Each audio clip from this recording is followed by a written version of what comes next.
Hello dear students, आज हम operating system में वर्चुअल मेमोरी को पढ़ेंगे। वर्चुअल मेमोरी क्या होता है? इट इज ए कॉन्सेप्ट है। क्या होता है? कॉन्सेप्ट होता है। अब इसको हम देखेंगे how the virtual memory works, कैसे वर्चुअल मेमोरी काम करती है और व्हाट इज इट्स सिग्निफिकेंट, इसका सिग्निफिकेंट क्या है। Now see the first significant.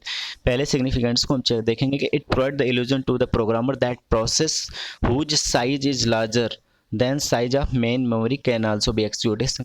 ये क्या करता है? प्रोग्रामर को इल्यूजन प्रोवाइड करवाता है जिसमें एक प्रोसेस की साइज जो होती है बड़ी होती है किसी मेन मेमोरी से, और उसको क्या करता है? एक्सिक्यूट करता है।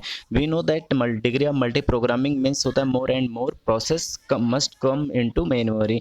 हम जानते हैं कि डिग्री ऑफ मल्टी प्रोग्रामिंग का मतलब क्या होता है कि ज़्यादा से ज़्यादा प्रोसेस को हम मेन मेमोरी में लेके आएँ। We know that main memory size is limited. हम जानते हैं कि मेन मेमोरी की साइज जो होती है लिमिटेड होती है। Then how more and more process must came into the main memory and execute.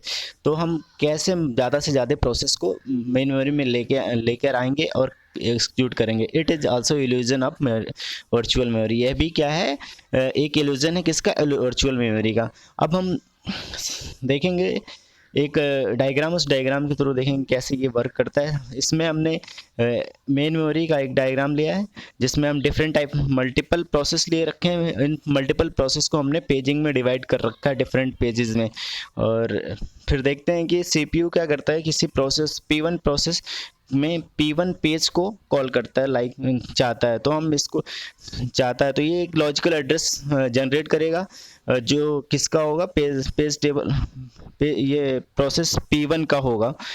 P1 का। अब इसको हम देखेंगे, इसको चेक करेंगे मेन मेमोरी में कि मेन मेमोरी में चेक करने के लिए हमें किसकी ज़रूरत पड़ती है? मेमोरी मैनेजमेंट यूनिट की, जो किसके क्या है? पेज टेबल ऑफ P1 में देखेंगे तो यहाँ पे P1 की जगह कोई भी पेज नहीं है जो डॉट है या जीरो है, जिसे इनवैलिड है, या इसको कह सकते हैं जब पेज नहीं मिलता है जिसको हम कहते हैं पेज फॉल्ट हो जाता है। तो ये क्या होगा कि ये ओएस ये ट्रैप कंडीशन में ट्रैप कंडीशन मतलब इंटरवेंशन में चला जाता है, इंटरप्ट कंडीशन में चला जाता है। तो ये क्या हो जाता है?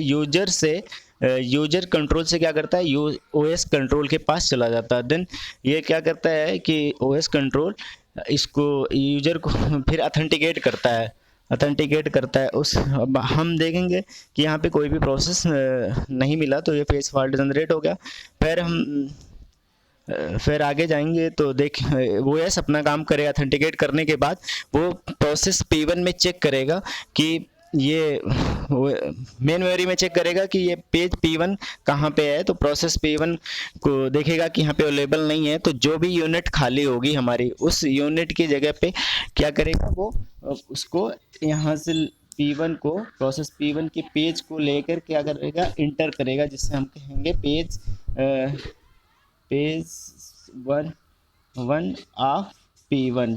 इसको एंटर करेगा, फिर ये वापस ऑपरेटिंग सिस्टम से यूजर कमांड कंट्रोल में चला जाएगा। फिर यहाँ पे ये इसको मैच करेगा।